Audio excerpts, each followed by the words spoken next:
Welcome back to That Dad Guy. It's December the 10th, 2022. It's about -3 outside, feels like -10. There are some light flurries going on, but nothing that's sticking to the ground. So I wouldn't really call it snow. It's just some wisp of rain that's not quite wet. I guess that's how you want to say it. Today is the first day of my vacation. I think we talked about this yesterday if you tuned into the video, but my body wouldn't sleep in, so I was still up at 6:30 in the morning.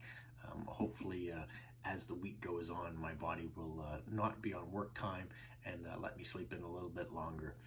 But being up, it allows me to get things done, like this video, and get to talk to you guys again, which is great. So let me get to a few of the questions that people left me from last week's video. All right, the first one comes from Lila in the United States. It says, do people decorate their mailboxes for the holiday season? If yes, which ones do you like the best?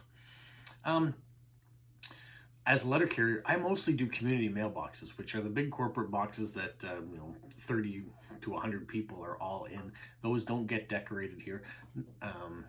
Sometimes people have mailboxes at the end of their streets or at their end of their driveways. I have seen some of those, with ribbons wrapped around the bottom of them. Not too decorated, especially when winter comes and plows go by and things get wrecked that way. Mailboxes on the side of people's houses. There's not a lot of those that are actually used anymore. So I don't really see a lot of people's decorated mailboxes. Now I have gotten some really cool pictures of people who have decorated their mailboxes in other countries, and in the UK they have mailbox toppers in some communities, so you can see where you mail your letter, the top of their round post boxes. Sometimes they put like a knitted doily on the top for all the different seasons, and I actually just got one of those today from Michelle of how they did it up for Christmas, so they look really great, and whoever does those is really crafty about it. As far as decorating mailboxes here in Canada, there's not a lot of it done, and certainly not on the corporate ones. So thanks for that, Lila. Lila actually has a second question here. It says, during December, what percentage of mail comes in red envelopes? Give us your best guesstimate. I would have to say what I see is about 50% of the envelopes that are Christmas card related are coming in red envelopes. Now I have talked about this before, that red envelopes aren't the best envelopes to mail your Christmas cards in. They're the ones that most often get sent to wrong places, because the machine, when it's going through with the ink, has a harder time reading a red envelope than it does a white envelope. So sometimes those go off to different countries, different post offices, what have you. The machine just makes mistakes when it's sorting them, and they get not lost, but delayed in where they're going.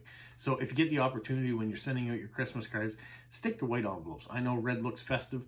Use the red for the inside of whatever you're sending, whether it's the card or the decorations in there. Put the red on the inside, but on the outside, stick with white. The contrast of white with a black or blue ink, or maybe even a red ink if you want to go that way, is better for the machines, and you're more likely to get your Christmas cards to their destinations in a more timely fashion. So just my inside advice for you for Canada Post, or any postal system for that matter. So thank you, Lila, for that.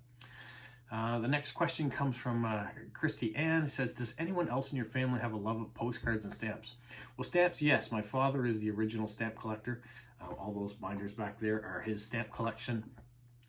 So he's the one who tuned me into collecting stamps, and I helped him and worked alongside of him and watched what he did from a young age up, and have really enjoyed the collection. And he's got some stamp collectors in his family, or had in his family. His sister and brother did it for a little while too when they were younger. So I did a video on my father and his stamp collecting. If you get a chance, go back and have a look at that. For me, it was quite interesting hearing all the things that he's done over the years with regards to stamps. So yeah, as far as postcards, no, I certainly show off the postcards I get to my family if they're interested. There are the hedgehog ones that are coming are cute. I like to show those. If I get some vintage postcards, especially of my area, and I've shown those ones off too. So nope, generally post crossing and stamps are my thing. As far as stamps, my father, we've talked about that. So it's kind of my own hobbies, and it's all right. We all can like different things and have different interests, so I'm all right with that too. All right, so thank you, Christiane, for that. Actually, the last question I have comes from Eric, and he says, what are you passionate about? And if you had all the money, time, health in the world, what would you be doing with your time? Is there anything you think you do every day? I'm passionate about travel and exploring. I love seeing new places. I love history, so going to places to learn about what got them to where they are, or the architecture in those countries, the food from those countries. I love food. So if I had all the money in the world and health and was able to travel, that's what I would do. That's what I'd be doing. I would take that Dad Guy YouTube, and I would take you guys around the world, take you on all the adventures that I could, whether it's going to really cool places and getting postcards in different areas. I'd do that, seeing cool architecture, historical sites, just go on adventures. That's what I'd love to do. And I hope one day I'll get a chance to do that again. My wife and I have always talked about it. We used to travel quite a bit when we were younger, before we had kids.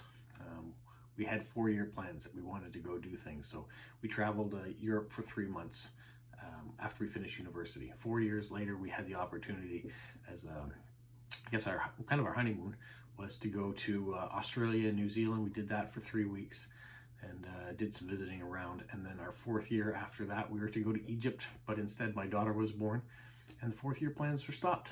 So we have been able to do a few trips, mostly North American, with the family, but no big adventures anymore. So we're hoping that maybe when the kids have kind of left the nest again, and we're not as debt laden with other things we have going on, that we'll be able to start getting back into doing adventures. So hopefully our health and things will be there, and the money will be there too. So that's the goal. And if that Dad Guy can progress and take post-crossing and stamps and Lego and all that stuff, and take some of the adventures that I've been doing locally and turn them more into international adventures, then I will do that too. So hopefully this ride with YouTube will last a long time, and you'll get a chance to see that. So that's what I'm passionate about. I'm passionate about exploring, seeing new people, learning history, and love to be able to do that. And if I could do something every day I would eat something new, try something different. That's what I would do. Not gain lots of weight, but do it in a responsible way, that's for sure. So thanks, Eric, for that. And that's Eric in the United States as well. So all my questions, it looks like, came from the United States today. But that's okay.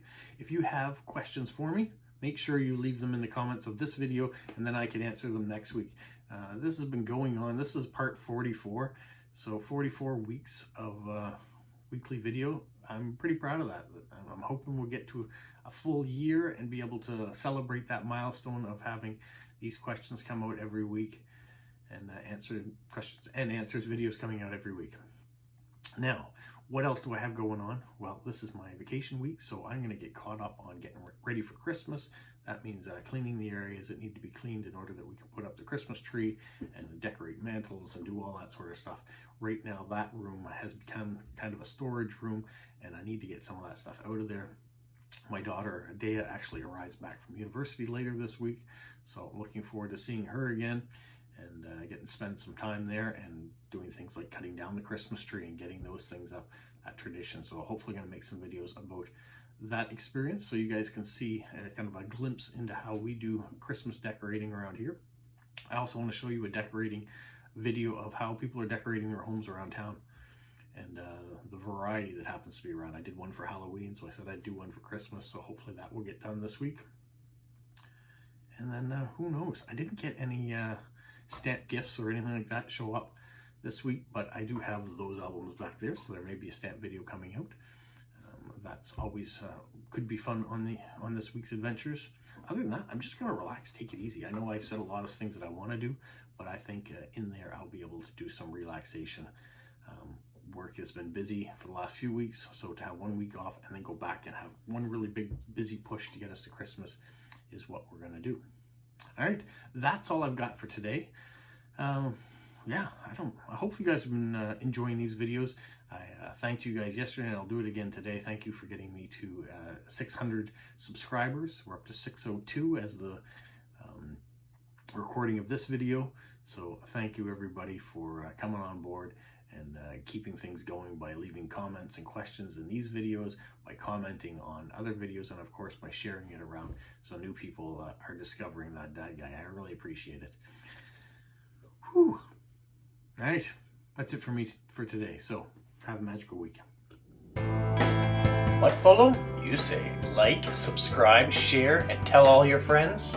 Who's a good boy? Who's a good boy? Bye.